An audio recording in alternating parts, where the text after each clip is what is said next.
ഇന്നലെ ഈ നഗരസഭയിൽ ആർ സുഗതന്റെ സത്യപ്രതിജ്ഞ അദ്ദേഹത്തിന് അവധി നൽകുന്നതുമായി ബന്ധപ്പെട്ട് ആഭ്യന്തര വകുപ്പിന്റെ ഒരു ഉത്തരവ് അതിന്റെ നടപടിക്കാണ് അവധി അപേക്ഷിച്ചത്. അവധി നൽകിയത്. മാത്രമല്ല തദ്ദേശ വകുപ്പിന് ശുപാർശ അനുസരിച്ചാണ് ആഭ്യന്തര വകുപ്പ് ഈ ഉത്തരവ് ഇറക്കിക്കൊടുക്കുകയും ചെയ്തിരുന്നു. പക്ഷേ ഇപ്പോൾ ആഭ്യന്തരമന്ത്രി അറിയിക്കാനുള്ളൂ. പക്ഷേ എന്നാൽ ഈ സുഗതന് നഗരസഭയിൽ നിന്ന് അവധി നൽകാനുള്ള കാപ്പാറ്റിസിലകത്തായ ഒരാൾക്ക് അവധി നൽകാനുള്ള ഒരു ഉപാധിയായിട്ട് മാറി. അത് വളരെ വിചിത്രമായൊരു നിലപാടാണിത്. അതായത് ഒരു ആള് കാപ്പയുടെ ഭാഗമായി ജയിലിലാകുന്നു. കാപ്പ എന്ന് പറഞ്ഞാൽ ഏത് തരത്തിലാണ് ഉപയോഗിക്കുക എന്ന് എല്ലാവർക്കും അറിയാലോ.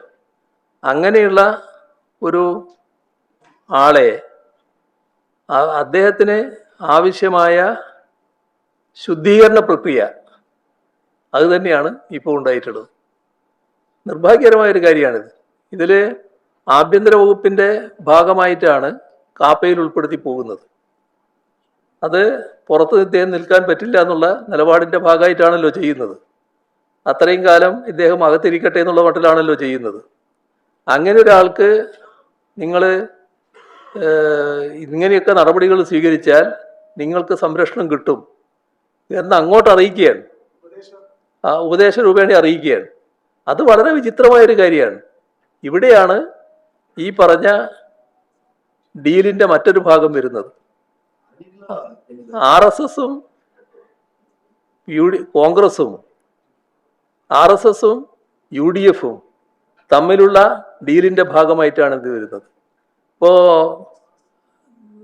അങ്ങ് ചോദിക്കുമ്പോൾ പറഞ്ഞു തദ്ദേശ സ്വയംഭരണ വകുപ്പിൻ്റെ റിപ്പോർട്ടിൻ്റെ അടിസ്ഥാനത്തിലാണ്. ആ റിപ്പോർട്ട് എന്താണെന്ന് എനിക്കറിയില്ല. പക്ഷേ അതും ഒരു വിചിത്രമായ കാര്യമാണ്. തദ്ദേശ സ്വയംഭരണ വകുപ്പ് ആഭ്യന്തര വകുപ്പിനോട് ശുപാർശ ചെയ്യുന്നു.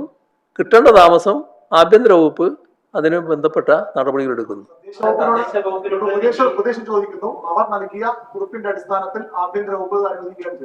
അതെ,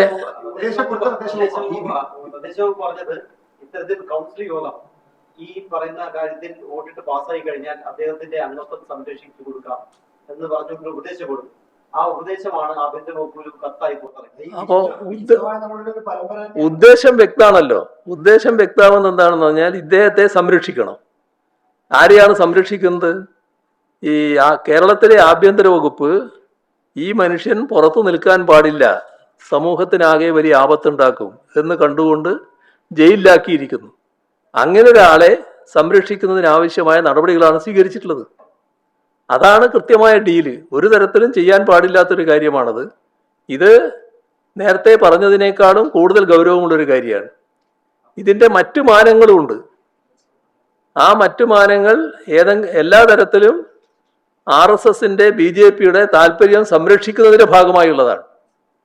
അങ്ങേയറ്റം താല്പര്യം അവർക്കുള്ളൊരു കേസിൽ അതിൻ്റെ ഭാഗമായി മാറാൻ ഇവിടെ കഴിഞ്ഞിരിക്കുന്നു. ചിലരെല്ലാം പറയുന്നുണ്ടല്ലോ ഇവിടെ BJPയുടെ ഭരണമാണോ നടക്കുന്നത് സംശയമുണ്ട്. അപ്പോൾ അത് സംശയമില്ലാത്ത അവസ്ഥയിലേക്ക് കാര്യങ്ങൾ എത്തുകയാണ്.